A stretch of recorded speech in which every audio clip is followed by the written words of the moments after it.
Andy King here. We arrived at Sibley back late today with my cousin Mark Taylor's come all the way from Perth in Australia to learn to wing foil. And here we're going to go through the initial stages of how to get onto the board and how to handle the wing. We're going to simulate this on the land before we hit the water. Over to you, Mark.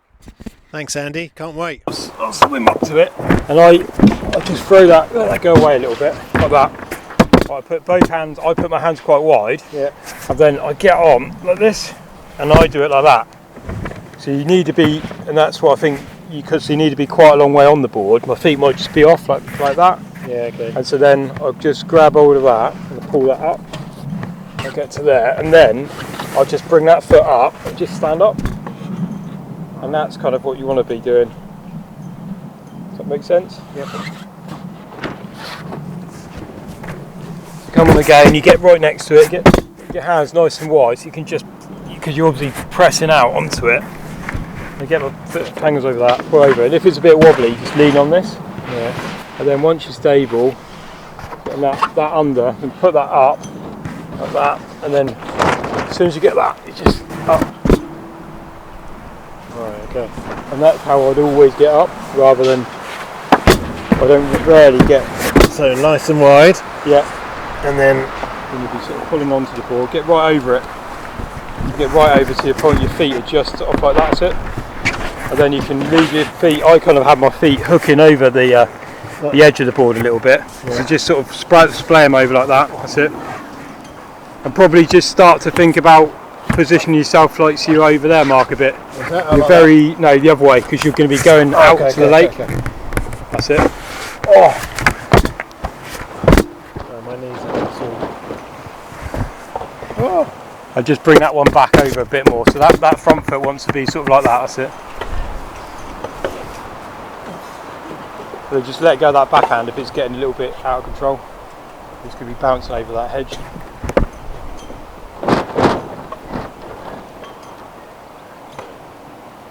So you can always just do that, can't you? Yeah. And just turn that, get that hip a little bit more like if you were snowboarding or you're surfing that way, so just think of it like that. So yeah, so just think about that stance when you're now. There's more like there anyway. Yeah. So now you're looking to hold the wing kind of like, even when it's got a bit of wind in, you're in control. Yeah. So if you you can almost knuckle that a little bit to kind of drive it. And then this is the kind of wind you're looking, and what Steve was on about rolling it the other day, he meant you kind of roll it, you're trying to fill the front with wind, and then when you pull it, you kind of got wind, and that's what he means with sort of the rolling pump. It's sort of just getting the rig going, so it starts building, and then with your feet, you're just pushing the board off to get the board going quicker, and then you'll get to about 10 mile an hour, and then you can push, and a little bit of a pump with your back foot.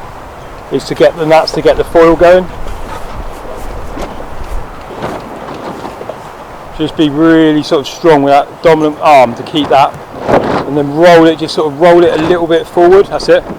So you're kind of like doing a revert. I don't know what you're doing. If you're doing an old sort of mangle or something, so it's a sort of a roll, a bit of a roll forward. So you should sort of feel it picks a bit of power up in the front, like there. And then you can. When you're moving, it won't do that, because that's what you can't replicate, is that movement. So you can replicate that with walking. So if you just walk for a minute, come off the board, and just walk forward, but doing that same pumping motion. So you won't get that backhanded. It would start to get you going.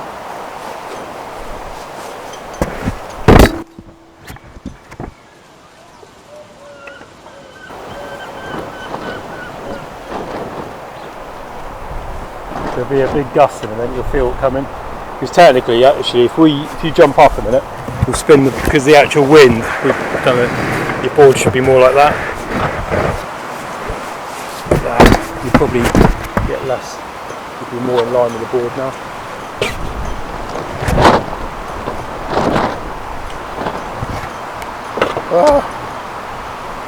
Quick feel, no pause.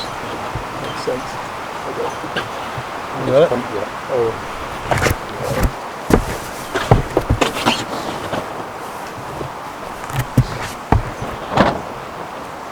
waiting for that wind almost.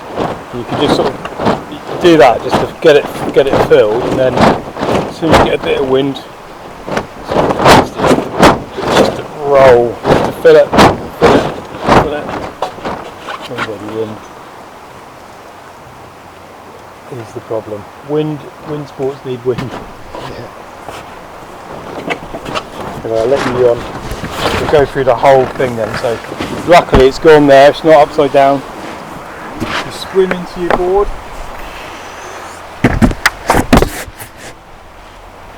That's it, hands wide apart, and then just get on there, shuffle on. And now this is the time to adjust yourself a little bit. So this hip is you're going that way, so this hip can twist a little bit more. That's it.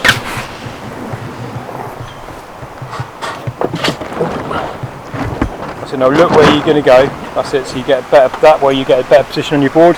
And when you stand up, you're going to want to be, your back foot's need to come back a little bit. Yeah. So shuffle down the board a little bit more this way. Oh. You're hurting your knees. Yeah, I am. I'm really bruised. And then, literally, would I go like that first? Or no? Yeah, that works. You're probably a little bit far forward on the nose of the board, so just come back a little bit more. Back foot back a couple of inches. That's it.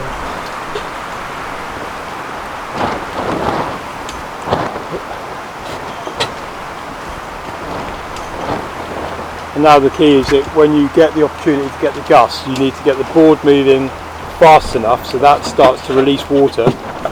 And then once the board's travelling about 10 mile an hour, that's when you're looking to engage the foil.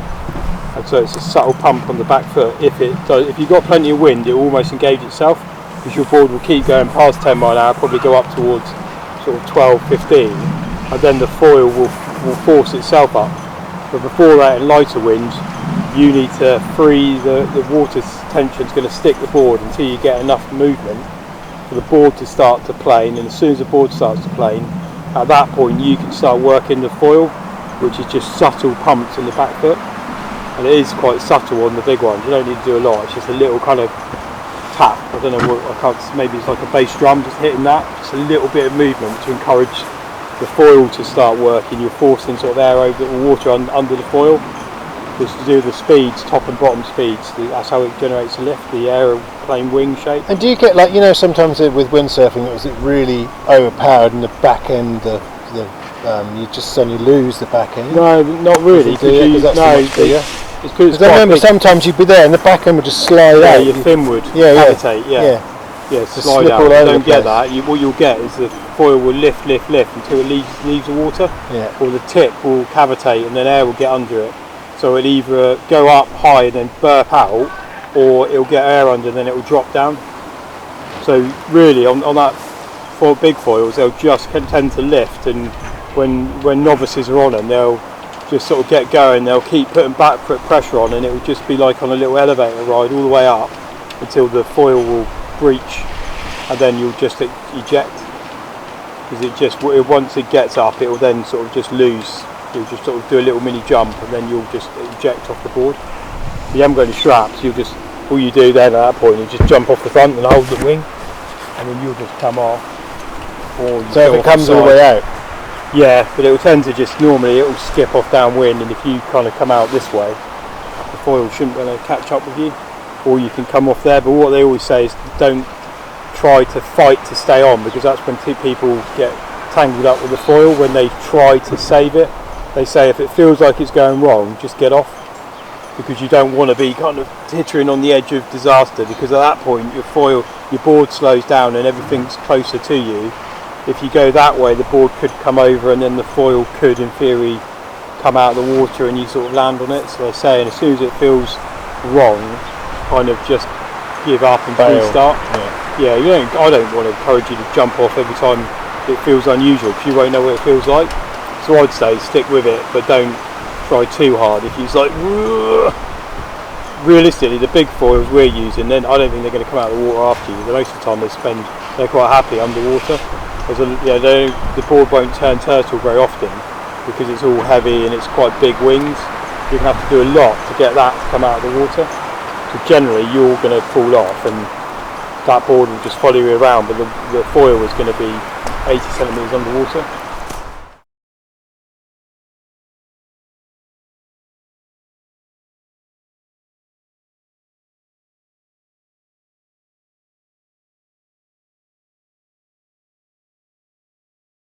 If you enjoyed this video, please subscribe to my YouTube channel.